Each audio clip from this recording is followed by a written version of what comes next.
because we are all here, I wanted to go over a little bit about the cyberbullying. Like I was telling you, there is a site that you can go to called Social Shield, socialshield.com. And another thing that we tell kids that are being bullied on cyberspace, keep a record. Like my daughter's little friend that likes to post little stuff, I would cut and paste it, the whole thing with her name, and put it in a little file. Because if it comes to a point where I'm going to have to bring up charges or deal with you directly, thank you for sending that. You know, thank you for inboxing her something inappropriate so that I can make sure I have a record, because for some strange reason they don't want to hear you. Very important, especially in the bullying aspect of the child's self-esteem being built up, especially with girls, you know, girls and their daddies, or, you know, a father, an uncle, some type of male figure that can positively affirm them is very important. And they can do the daddy-daughter date. My husband, he has to take my daughter out and talk to her about different things to allow her to just, you know, get that male insight and point of view. And when fathers go up to a school, there's a difference.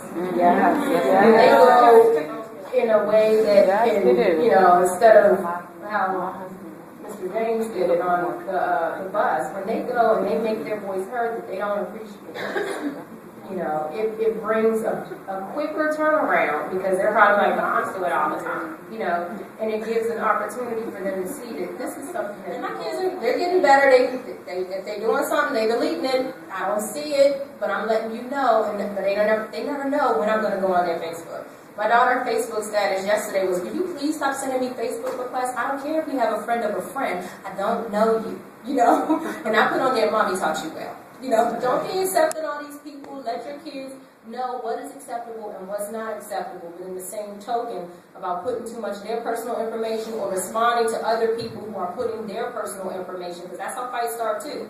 Oh, so you like what so-and-so said? They were talking about me. I mean, it's a whole gamut of cattiness and drama that can ensue while everybody's at home in the safety of their own little place. And it's stuff that's starting online that's creating these little fights all over the nation with people who barely even know each other. So definitely that's something that we do. Random cell phone checks, random Facebook accounts. I go into my son's Facebook account constantly just to see who he's messaging, because that's the part that you can't see, what's going on behind the scenes. So if you want to live here, you know, eat, sleep, all that good stuff, soak up air, I need to know everything that's going on in your life. And that's what we have to do as parents to keep up. When I was in the 3rd grade, I wrote the book, The Bully.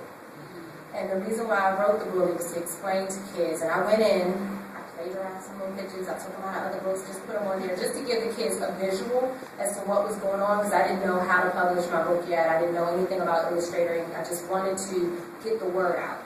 That this is why he is the way he is. And I feel like when you have a situation like that, you need to explain to the kids, you know, in that type of fashion, in a way that they can relate. Because in the bully book, that's what it's talking about. That when you are sometimes a child that is aggressive or bad or what have you, or, you know, labeled bad, that fuel that they're adding to that fire, it makes it grow stronger. Yes. And when you are outcasted for being that type of bully, because in my book, The Bully, a boy that is new to the school ends up finding him in the bathroom crying.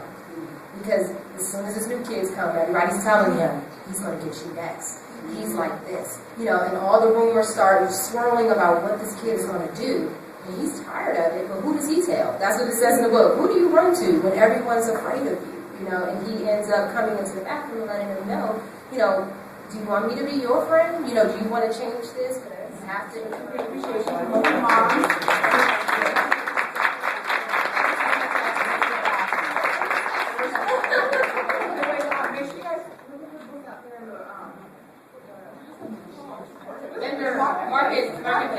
Marketplace. Thank you so much.